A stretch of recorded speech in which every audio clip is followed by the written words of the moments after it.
राम राम प्यारे बच्चों, एवाई क्लासेस में आपका स्वागत है। मैं हूं आपका अपना आशीष भैया। और कैसे हो आप सब? बढ़िया, मज़े में एकदम। और पेपर की तैयारी कैसी चल रही है? अब आपका एग्ज़ाम कुछ ही दिनों बाद है। पता है कितने दिनों बाद है? हाँ पता होगा भाई, तुम्हारा पेपर है, तुम्हें नहीं पता होगा फिर किसको पता होगा कितने दिनों बाद है।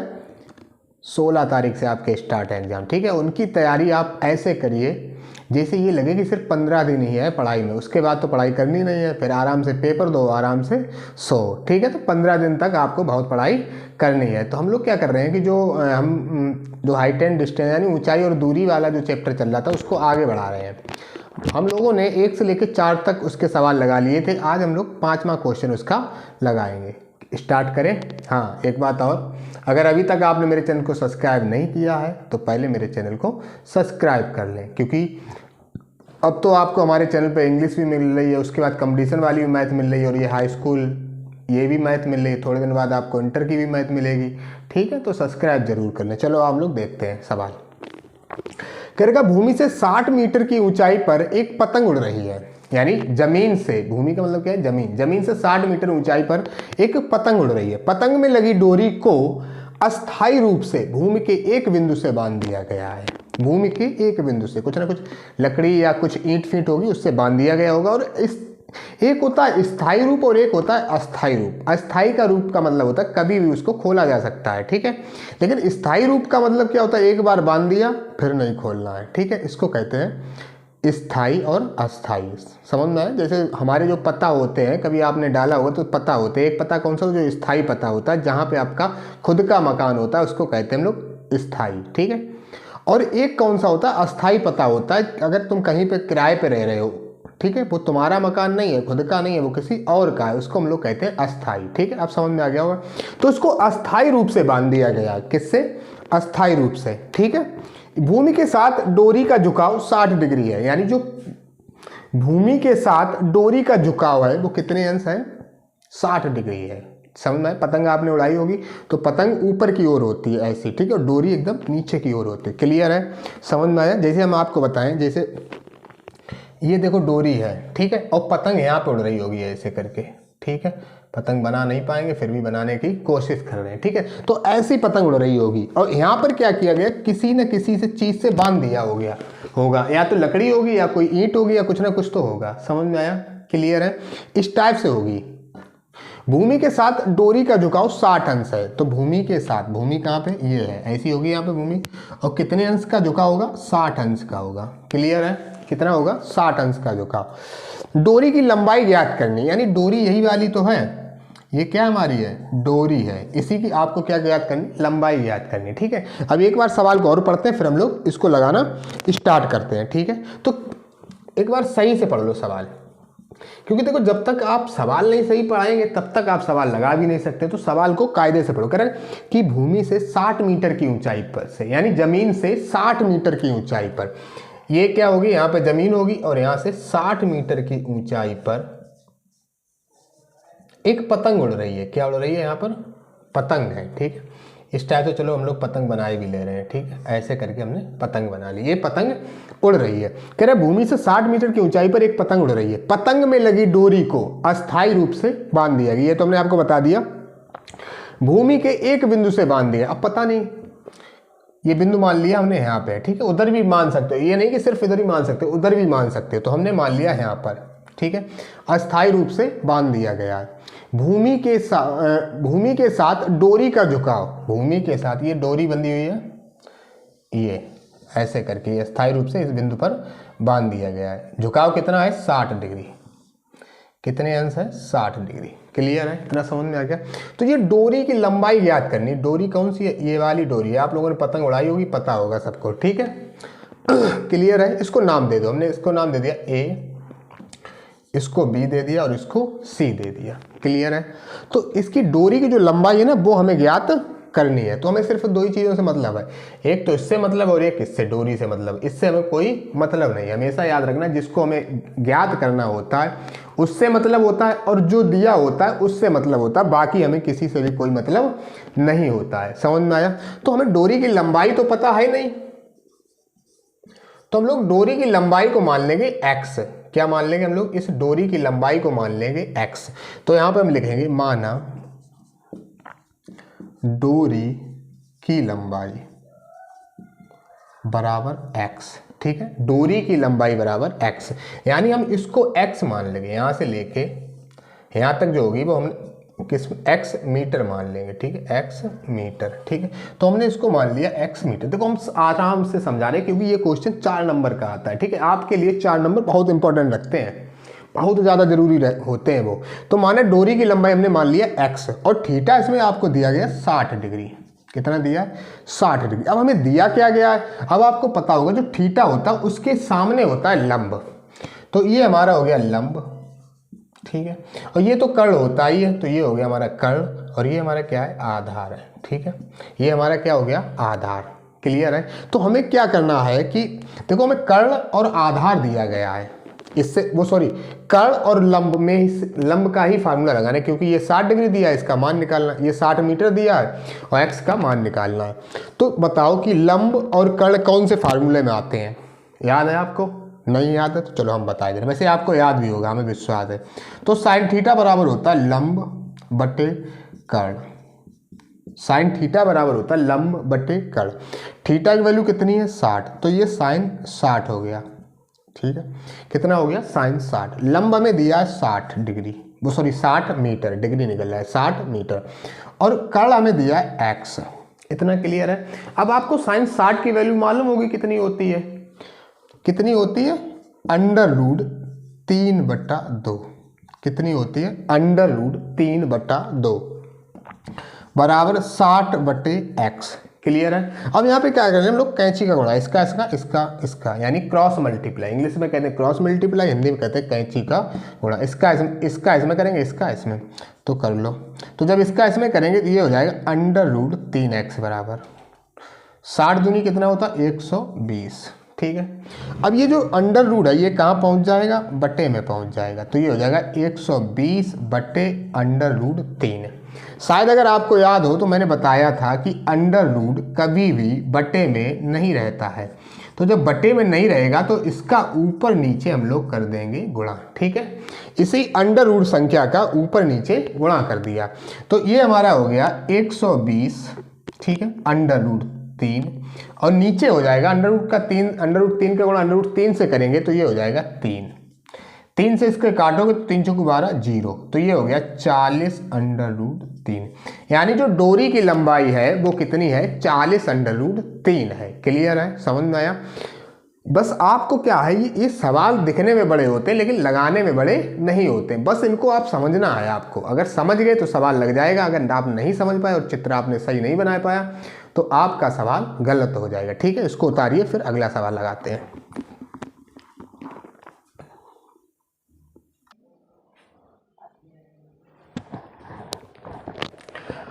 अब देखिए आपका जो दूसरा सवाल है वो क्या है, कह रहा 1.5 मीटर लंबा एक लड़का 30 मीटर ऊंचे एक मीनार से, एक भवन से कुछ दूरी पर खड़ा है, एक भवन से कुछ दूरी पर खड़ा है। जब वह ऊंचे भवन की ओर जाता है तब उसकी आंख से भवन के शिखर का उन्नयन कोण 30 डिग्री से 60 डिग्री हो जाता है। बताइए कि वह भवन की ओर कितनी दूरी तक चलकर गया है। क्या है कि पहले लड़का खड़ा होता है दूर, थोड़ा दूर भवन से, भवन मतलब किसी का घर हो सकता है, ठीक है, बड़ा सा घर हो, ठीक है, या घर है, घर को भी हम लोग क्या कहते हैं, भवन कहते हैं। ठीक है, घर को भवन भी कहते हैं। तो ये याद रखना, पहले क्या था कि घर से वो कुछ दूरी पर खड़ा था, यानी घर से थोड़ी दूरी पर खड़ा था। फिर उसने देखा घर बहुत बढ़िया लग रहा है, चलो थोड़ा पास जाके देखते हैं। तो जब वो पास जाएगा तो याद रखना क्या होता है कि जब हम लोग किसी को दूर से देखते हैं तो हमारा जो कोण बनता है वो कम बनता है, और जैसे ही उसकी आगे की ओर बढ़ेंगे तो क्या होगी, दूरी क्या होगी, कम हो जाएगी। क्या हो जाएगी, कम हो जाती है। जब कम दूरी होती है तो इसका मतलब जो कोण होता है वो बढ़ता जाता है। अगर और उसके पास जाओगे तो और बढ़ जाएगा, और जाओगे तो उसके पास और बढ़ जाएगा। समझ में आया? तो हम लोग जब भी किसी को दूर से देखते हैं तो थीटा हमेशा छोटा होता है, जैसे ही उसके करीब जाते हैं वैसे ही थीटा बढ़ जाता है। ठीक है, तो देखो क्या कह रहा है कि 1.5 मीटर लंबा एक लड़का 30 मीटर ऊंचे एक भवन से कुछ दूरी पर खड़ा है, यानी जो भवन है वो कितना है 30 मीटर ऊंचा है। तो ये हमने मान लिया ये एक भवन है और कितने मीटर ऊंचा है 30 मीटर ऊंचा है। ठीक है, इसको चलो थोड़ा किनारे बना दे, ये सवाल थोड़ा बड़ा है तो इसलिए चलो ये कितना है 30 मीटर ऊंचा भवन है। ठीक है, 30 मीटर ऊंचे एक भवन से कुछ दूरी पर एक लड़का खड़ा है। अब कुछ दूरी पर उस लड़के की ऊंचाई भी है कितनी 1.5 मीटर। हमेशा याद रखो जो कोण बनता है वो हमेशा आंख से बनता है। किससे? आंख से ही तो देखोगे, तो जो कोण बनेगा वो किससे बनेगा? आंख से। जो लड़का है वो कितने मीटर लंबा है 1.5 मीटर। 1.5 मीटर ये लड़का क्या है लंबा है। ठीक है, तो वो देखेगा कहां से? यहीं से तो देखेगा अपनी आंखों से। ठीक है, समझ में आया? तो जो कोण बनेगा कहां से बनेगा? आंख से कोण बनेगा भवन का। ठीक है, आंख से कोण बनेगा भवन से। क्लियर है? समझ में आया? तो क्या हुआ ये लड़का कहां खड़ा होगा? जमीन से। जमीन पर ही तो खड़ा होगा, ये जमीन है। ठीक है, टेढ़ा थोड़ा बन रहा है, आप अपनी कॉपी में इसको कायदे से बनाएं एकदम सीधा। ठीक है, समझ में आया? इतना क्लियर है? ठीक है, लेकिन हम लोग क्या करेंगे, लड़का यहाँ खड़ा हुआ है तो इतना यहाँ पे भी ले लो। ठीक है, जितने लड़का है उसकी लंबाई को कम कर देंगे, इधर भी कम कर देंगे और इधर भी कम देंगे और इसके समांतर एक रेखा खींच देंगे। ठीक है, क्योंकि हमें उसकी आंख से चाहिए। किससे चाहिए? आंख से कोण चाहिए है। ठीक है, तो ये उसकी आंख है, यहाँ से कोण बन रहा तो पहले 30 डिग्री। ठीक है, अब वो भवन की ओर जाने लगा, ऐसे करके ऐसे करके ऐसे करके जा रहा होगा। फिर वो पास पहुंच गया। कहाँ पहुंच गया? यहाँ पर। पहले 30 डिग्री बन रहा है, कितने डिग्री बन रहा है? अब वो पहुंच गया पास यहाँ पर। अब यहाँ से कितना कोण बन रहा है? 60 डिग्री बन रहा है। कितने डिग्री बन रहा है? 60 डिग्री। और तो क्या कह रहा है कि उन्नयन कोण 30 डिग्री से 60 डिग्री हो जाए। देखो 30 डिग्री से 60 डिग्री हो जाए तो बताइए कि वह भवन की ओर कितनी दूर गया, यानी जिस जगह पे खड़ा था वहां से भवन की ओर कितनी दूरी तक गया। तो देख रहे हो कि यहां से लेके यहीं तक तो वो गया है। समझ में आया? और यहां पे रुक के फिर देखने लगा भवन। समझ में आया कि नहीं आया? ध्यान रखना, पहले जब वो यहाँ पे खड़ा था तो उसकी आंख से 60 डिग्री का कोण बन रहा था। उस लड़के की लंबाई कितनी है? 1.5। और यहाँ से कितने अंश का कोण बन रहा था? 60 डिग्री। उसने देखो चलो थोड़े आगे बढ़ के और देखते हैं। जब वो आगे बढ़ के गया तो उसकी आंख से 60 डिग्री का कोण बनने लगा। ये क्लियर है कि नहीं है? समझ में आया? ठीक है, और जब 1.5 इधर है तो 1.5 इधर भी कम हो जाएगा। ठीक है, अब जो ऊंचाई बचेगी उसकी आंख से वो क्या बचेगा? 30 में से 1.5 को माइनस कर देंगे क्योंकि उसकी आंख से सिर्फ इतनी तो ऊंचाई बच रही है। ठीक है, तो हम लोग क्या करेंगे 30 में से 1.5 को माइनस कर देंगे तो ये भवन की ऊंचाई आ जाएगी। ठीक है, क्लियर है? उसकी आंख से है ये याद रखना। ठीक है, उसकी आंख से। वैसे तो भवन की ऊंचाई पूरी 30 मीटर ही होगी, लेकिन जब वो आंख से देखेगा, आंख से जब देखेगा तो उसकी जो लंबाई होगी वो क्या होगी? माइनस हो जाएगी। ठीक है, आराम से समझा रहे, बड़ा कायदे से, और आराम से तुम लोग भी समझना। तो वो यहाँ से यहाँ तक चला तो यही दूरी उसको निकालना है, यानी हम लोगों को निकालना है। ठीक है, कह रहा है कि वो कितनी दूरी तक चला। तो चलो पहले इसको नाम दे दें हम लोग। ए, इसको हमने दे दिया बी, इसको हमने दे दिया सी, इसको हमने दे दिया डी। ठीक है, और हम आपको एक चीज़ और बता दें, ये याद रखना कि पहले ये वाला त्रिभुज लेंगे। ठीक है, फिर ये वाला त्रिभुज लेंगे। ऐसा नहीं करना कि ये वाला त्रिभुज ले लो। ये क्यों नहीं ले सकते? हम लोग हमेशा वहीं से त्रिभुज लेते हैं जो 90 अंश का कोण बनाए, यानी समकोण त्रिभुज हो। कौन सा त्रिभुज हो? समकोण त्रिभुज। ये क्या आपको समकोण त्रिभुज दिख रहा है? नहीं दिख रहा है। समकोण त्रिभुज कौन सा? तो इसमें 90 अंश का कोण बने। क्लियर है? तो हमेशा याद रखना कि चाहे ये वाला त्रिभुज लो यहीं से लेंगे, ये वाला त्रिभुज भी यहीं से लेंगे। क्लियर है? समझ में आया? अब क्या है, तो इधर वाली तो दूरी दे नहीं रखी, तो इसको हम लोग मान लेंगे बाई। क्या मान लिया हमने? बाई। क्लियर है? तो बी और सी तक की जो दूरी होगी वो क्या होगी? x प्लस बाई होगी। क्या होगी? x plus by. क्लियर है? इसको हमने x मान लिया, इसको हमने क्या मान लिया? हमें निकालना क्या? बाई, x निकालना, सॉरी क्या निकालना? x। इसको तो हमने सिर्फ ऐसे ही बाई मान लिया है। ठीक है, इतना समझ में आया? तो जो चीज़ हम लोग फालतू मानते हैं तो सबसे पहले उसी का मान निकालते हैं। ठीक है, तो हम लोग बाई बराबर मान लेंगे।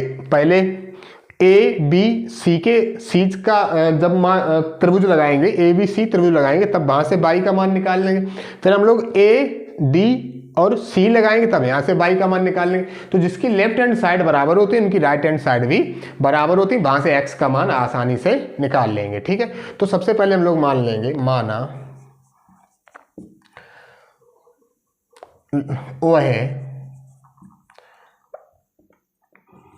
भवन की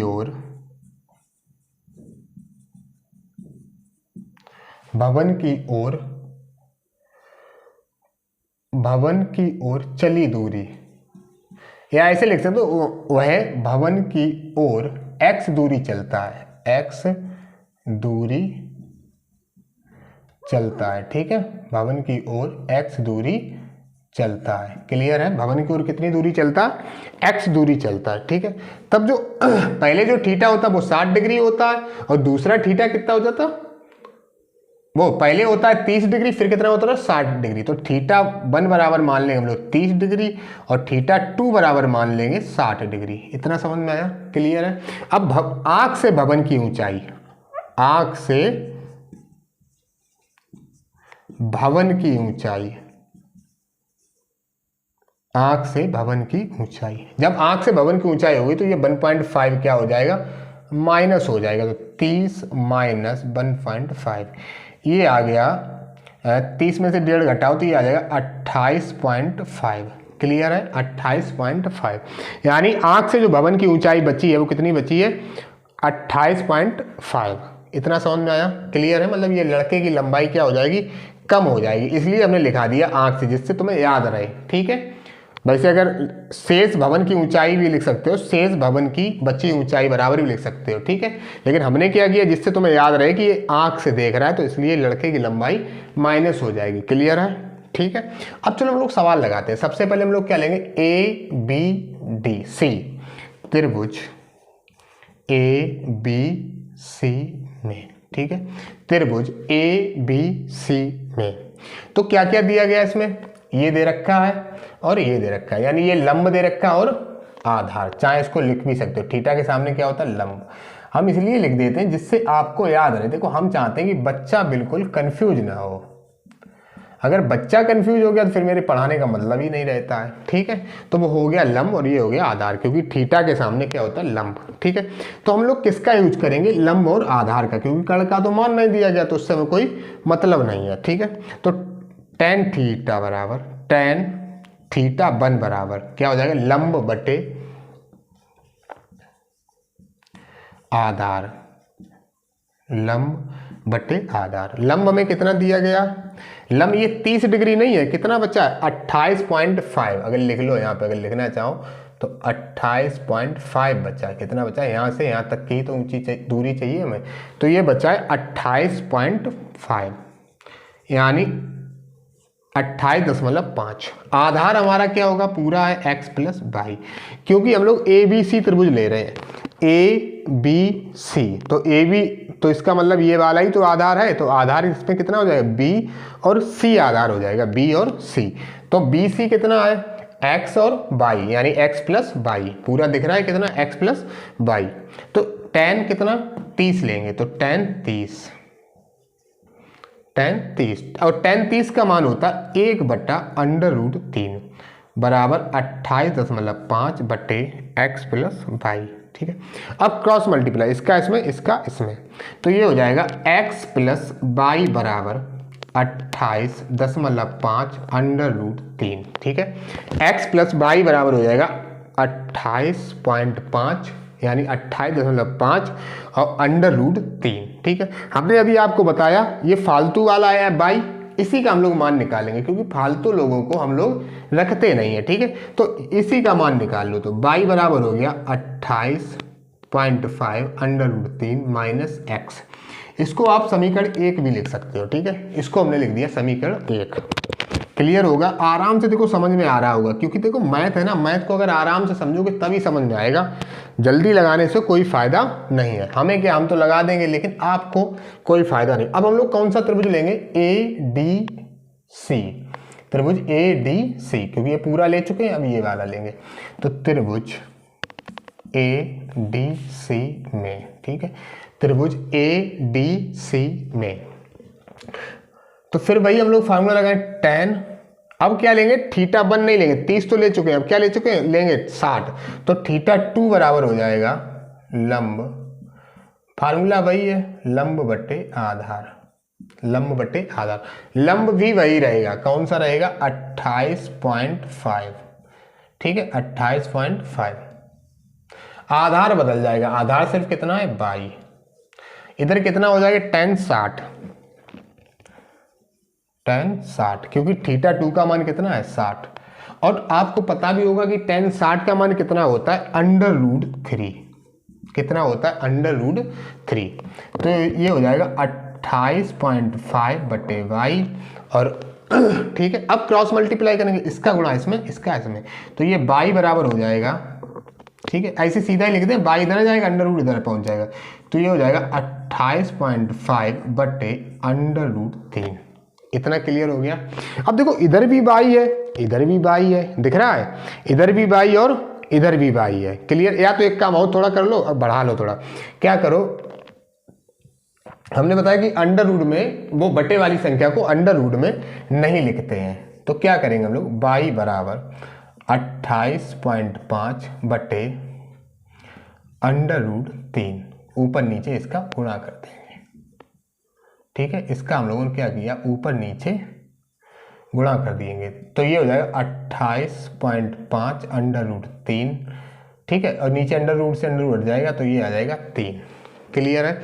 और 3 से देखो भाग भी चला जाएगा इसमें, अगर काटना चाहो तो देखो काट सकते हो, 3 नेम 27, ठीक है, 3 नेम 27, एक बचा, पॉइंट लगा लो, कितना हो गया 15, ठीक है, और 3 पंचे 15, तो ये हो जाएगा 9.5 √3, ठीक है, 9.5 √3 मीटर आ गया, कितना आ गया, 3 मीटर। और किसके बराबर आया, y के बराबर आया। इसको हम लोग मान लेंगे समीकरण 2, समीकरण 2। अब देखो इधर भी y बराबर 28.5 है, -x है, उधर भी वही मान दिया गया। तो एक चीज याद रखना, जिसकी लेफ्ट हैंड साइड बराबर होती है उसकी राइट हैंड साइड भी बराबर होती है, ये आपको दिमाग में डालना है। जिसकी लेफ्ट हैंड साइड बराबर होती है उसकी राइट हैंड भी बराबर होती है, और जिसकी राइट हैंड साइड बराबर होती है उसकी लेफ्ट हैंड साइड भी बराबर होती है। तो y बराबर ये भी है, y बराबर वह भी है, ठीक है। तो ये जो बचा हुआ सवाल है ये हम लोग यहाँ पे लगा दे रहे हैं, ठीक है, क्योंकि बोर्ड थोड़ा छोटा है, पूरा नहीं आ रहा, इसलिए हम लोग यहाँ पर लगाएंगे, ठीक है। तो देखो इधर इसको मान लो समीकरण 1, वो है समीकरण 2, तो यहाँ पे क्या लिखेंगे हम लोग, समीकरण 1/2 से, समीकरण 1/2 से, बड़ा आराम से समझा रहे हैं। तो ये हो जाएगा इसके बराबर उधर वाली संख्या, ये बराबर ये हो जाएगा, ठीक है। तो ये हो जाएगा 28.5 -x बराबर 9.5 √3, क्लियर है। इतना समझ में आ गया होगा।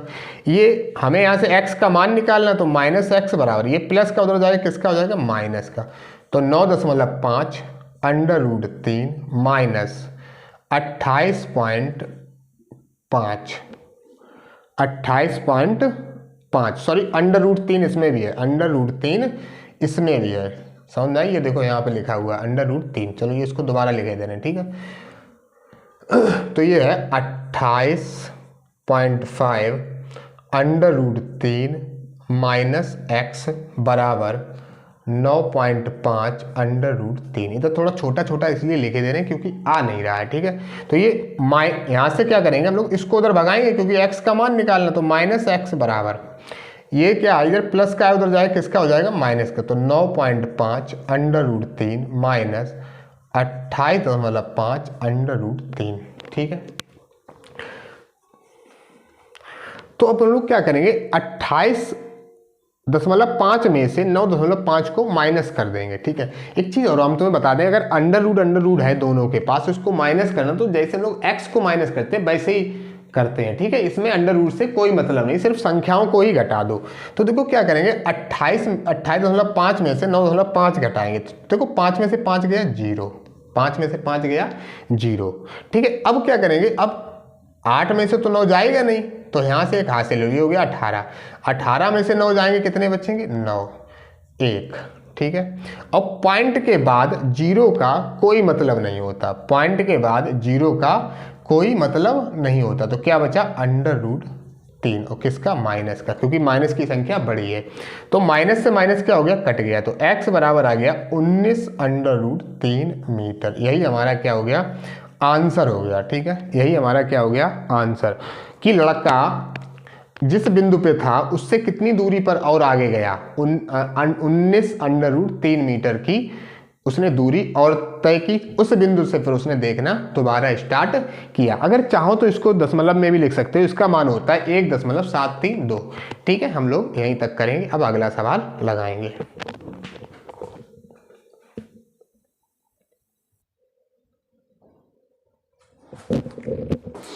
अब देखिए, जो अगला सवाल है हमारा, जो 7वां सवाल है, उसको हम लोग पढ़ते हैं। ठीक है, उसको पढ़ने के बाद हम लोग उसको लगाना स्टार्ट करते हैं। कह रहा है कि भूमि के एक बिंदु से, भूमि मतलब जमीन के, ठीक है, भूमि का मतलब जमीन, समझ गए होगे। भूमि के एक बिंदु से एक 20 मीटर ऊंचे भवन के शिखर पर, भवन के शिखर पर, यानी जो तुम्हारा मकान है यानी घर है उसके शिखर पर, शिखर जानते हो जो छत होती है, उसी को उसका शिखर बोला जाता है। ठीक है, या जो दीवारें होती हैं उसके, जो शिखर मतलब जो छत होती है उसके आसपास नहीं, जो दीवारें होती हैं उसको भी क्या बोला जाता है, शिखर बोला जाता है पूरा। ठीक है, तो कह रहा भूमि के एक बिंदु से एक 20 मीटर ऊंचे भवन के शिखर पर लगी एक संचार मीनार। अब संचार मीनार, अब सोच रहे हो भैया ये संचार मीनार क्या होता है, सोच रहे हो ना। हाँ, तो आप चलो आपको बता देंगे संचार मीनार क्या होता है। आपके यहाँ एयरटेल का DTH लगा होगा, एयरटेल या DTH जो भी हो वो लगा होगा आपके यहाँ, उसी से आपके यहाँ टीवी चलती है, डिश आती है। ठीक है, आप स्टार प्लस, स्टार गोल्ड, गाने के कुछ होते हैं और बाकी वो जो भी चैनल आते हैं वो कैसे आते हैं, ऐसे टीवी में थोड़ी ना आ जाते हैं। किससे आते हैं, एयरटेल डिश टीवी से। किससे, एयरटेल डिश टीवी।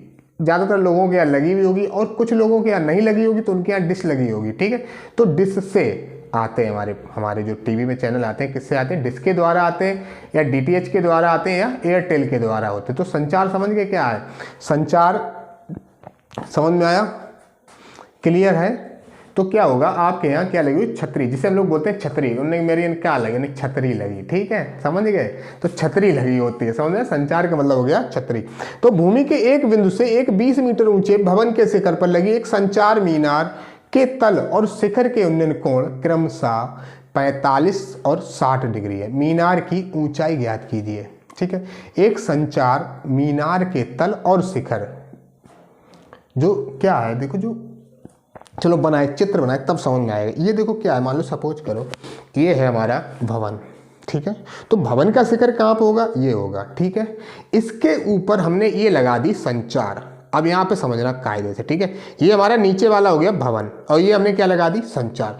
अब संचार के दो भाग होंगे, एक ऊपर वाला भाग और एक नीचे वाला भाग। समझ में आया। इसको कहेंगे हम लोग तल। इसको क्या कहेंगे, तल। ये मीनार का तल है और ये मीनार का शिखर है। समझ में आया, ये मीनार का तल है और ये मीनार का शिखर है। इतना समझ में आ गया, आराम से समझ में आ गया। जो नीचे वाले हिस्सा होता है, जो नीचे वाला हिस्सा होता है उसको कहते हैं तल, और जो ऊपर वाला हिस्सा होता है उसको हम लोग कहते हैं शिखर। क्लियर है। तो देखो इसी टाइप से देखो, ये एक क्या होगा, भवन होगा। ठीक है, ये लगा हुआ, ये एक भवन है। ठीक है, अब इसके ऊपर थोड़ा छोटा कर दें भवन है, इसके ऊपर एक क्या लगी हुई है, ये मीनार लगी हुई है। ठीक है, संचार लगा हुआ है। ठीक है,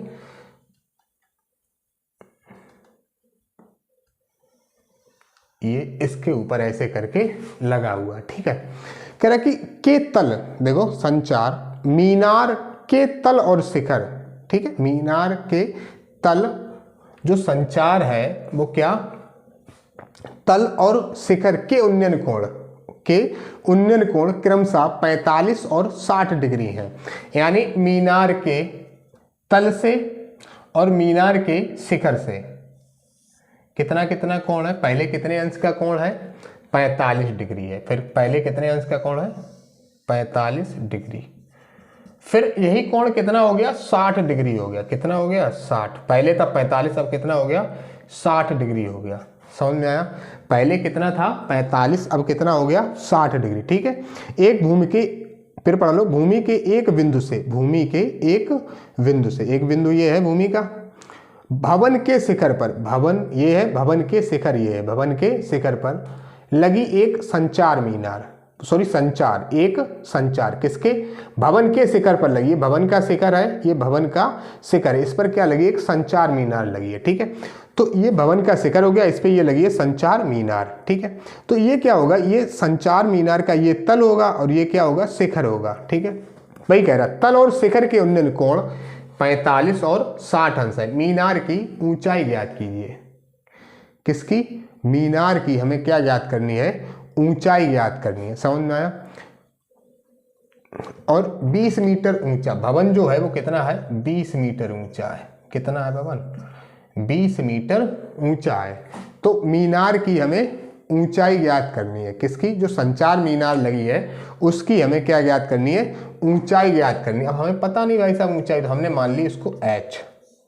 जो संचार मीनार लगी हुई है वो क्या है, h मान लिया हमने। इतना समझ में आ गया, संचार मीनार को हमने क्या मान लिया, h मान लिया। ठीक, इसको हम लोग नाम दे देंगे A, B, C और D। ठीक है, तो सबसे पहले हम लोग क्या लेंगे, A, B, C और चाहे ले लो B, D, C। ठीक है, अब कुछ बच्चे सोच रहे भैया जैसे मान लो A, B, C, बहुत सारे बच्चे सोच भैया A, B, C ले सकते हैं कि C, B, A भी ले सकते, क्यों नहीं ले सकते भैया, इधर से भी चाहे इधर से ले लो। ठीक है, चाहे A, B, C लिख लो, चाहे C, B, A लिख लो, इसमें कोई समस्या नहीं होगी। ठीक है, तो देखो चाहे तो इसको D, B, C ले लो और चाहे C, B, D ले लो, जो तुम्हारी इच्छा हो उसको लेना। ठीक है, लेकिन ये वाला जो कोण है ये बीच में ही रहेगा, ये याद रखना, थीटा हमेशा बीच में ही रहता है। तो हम लिखेंगे माना संचार मीनार की ऊंचाई, संचार मीनार की ऊंचाई बराबर h। क्या मान लिया हमने, संचार मीनार की ऊंचाई मान ली h। क्लियर है। थीटा पहले कितना था, थीटा 1 मान लेंगे हम लोग 45 अंश और थीटा 2 बराबर हम लोग मान लेंगे 60 अंश। ठीक है, इतना क्लियर हो गया। तो ये जो पूरी ऊंचाई है ये कितनी हो गई, h + 20, क्योंकि देखो यहां से यहां तक h है, नीचे 20 है, तो टोटल करेंगे तो क्या हो जाएगा, h + 20 मीटर। क्लियर है, h + 20 मीटर। बड़ा हम तुम्हें आराम से सिखा रहे हैं। ठीक है, तो अब चलो फिर अब हम लोग क्या करें, चलो बताओ। हम लोग हमेशा देखो एक चीज़ तुम्हें और बता दें, हमेशा जब भी h या x या y आए तो थोड़ा कठिन लगने लगता है। तो पहले हम लोग सरल वाला करेंगे, D, B, C त्रिभुज लेंगे। ठीक है, इससे हम लोगों का आराम से जो मान है वो निकल आएगा। ठीक है, इसको हम लोग मान लेंगे, ये वाला तो मान दिया नहीं, इसको हमने मान लिया x। क्या मान लिया हमने, इसको x मान लिया। क्लियर है। तो चलो पहले ये लगा लो, tan त्रिभुज, इधर से ले लो DBC, DBC में। ठीक है, तो दो ही चीज़ें देख रहे हैं। अब तो समझ में, ये लंब और ये क्या है, हमारा आधार है, ऊपर वाला लंब और ये आधार। तो tan थीटा बराबर हो गया लंब बटे आधार। ठीक है, अगर चाहो तो इसको लिख भी सकते हो, ये हमारा क्या है, आधार है, क्योंकि थीटा के सामने है, और ये हमारा क्या है, लंब। ठीक है, इसको ऐसे ही लिख देते हैं जैसे बच्चों को सही से समझ में आ जाए। ठीक है, तो tan थीटा, थीटा का मान पहले कितना है, देखो 45 अंश है। देखो थीटा का मान है पहले 45 अंश, तो tan 45 अंश बराबर लंब हमारा कितना दिया गया, 20 मीटर। देखो दिया है, तो ये होगा 20 बटे आधार, तो कुछ नहीं पता तो क्या मान ले, x मान लेंगे। ठीक है, तो आधार हमने मान लिया x। तो tan 45 का मान होता है 1, तो 20 बटे x, इसके बटे कुछ नहीं होता तो 1 मान लो, तो कैंची गुणा करोगे इसका इसमें, इसका इसमें, तो ये x बराबर आ गया 20 मीटर। अब हमारा x का जो मान आ गया वो कितना आ गया, 20 मीटर आ गया। ठीक है, अब हम लोग कौन सा त्रिभुज लेंगे, ABC। कौन सा त्रिभुज लेंगे, ABC त्रिभुज, ABC में। ठीक है, त्रिभुज ABC में। तो इसमें क्या, इसमें पूरा लिया जाएगा, इसमें ये पूरा लिया जाएगा, और थीटा कितना लिया जाएगा, 60 अंश, क्योंकि पूरा थीटा कितना बन रहा है, 60 अंश बन रहा है। ठीक है, तो ये tan 60 बराबर हो जाएगा, पूरा लिखें क्या, tan थीटा बराबर लिख दें, tan थीटा 2, थीटा 2, ये थीटा 1 था, ये क्या है, थीटा 2, तो ये थीटा 2 बराबर, फिर वही हो जाएगा लंब बटे आधार, लंब बटे आधार। लंब इसमें क्या दिया, h+20 दिया गया, h+20। आधार वही है हमारा क्या, x। और tan 60 होगा, θ2 का मान कितना है, tan 60। तो ये हो गया हमारा tan 60 अंश। अब tan 60 का मान होता है वो होता √3। तो h+20/x, ठीक है, √3 बराबर हो गया h+20/x। इतना क्लियर है। फिर हम लोग क्या करेंगे, यहां से भी हम लोग किसका मान निकाल लेंगे, बताओ, x का मान निकालेंगे, क्योंकि अभी थोड़ी देर पहले हमने आपको बताया जिसकी लेफ्ट हैंड साइड बराबर होती है उनकी राइट हैंड साइड भी बराबर होती हैं, ठीक है। तो x इधर जाएगा, √3 नीचे है, कैंची गुणा करके कर लो चाहे सीधा कर लो, तो x बराबर हो जाएगा h+20/√3, ठीक है। x बराबर हो गया कि h+20/√3। इतना क्लियर हो गया। अब देखो, जिसकी अभी हमने आपको बताया थोड़ी देर पहले, जिसकी लेफ्ट हैंड साइड बराबर होती है उनकी राइट हैंड साइड भी बराबर होती है। चाहो तो इसको मान लो समीकरण 1 और इसको मान लो समीकरण 2। क्या लिख लो, समीकरण 1/2 से। चलो यहाँ पर ये सवाल इधर लगा दे रहे हैं, ठीक है, समीकरण 1/2 से।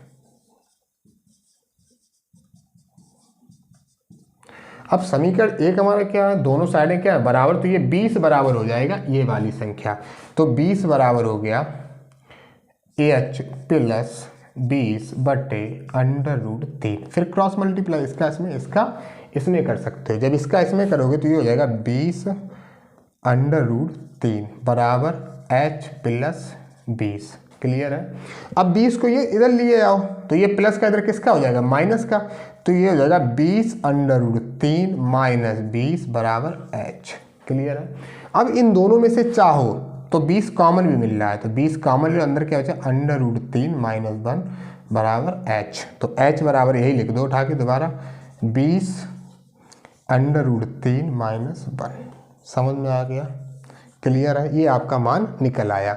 यानी जो संचार मीनार की ऊंचाई है वो कितनी है, 20/√3 - 1। अगर आप चाहो तो √3 का मान भी रख सकते हो, 1.732 होता है, और 1.732 में से एक माइनस कर दोगे तो बचेगा 7.732, फिर उसका 20 में गुणा कर सकते हो, तो वो भी तुम्हारा आंसर सही होगा। ऐसा नहीं कि वो आंसर गलत हो जाएगा। क्लियर है, इतना समझ में आ गया।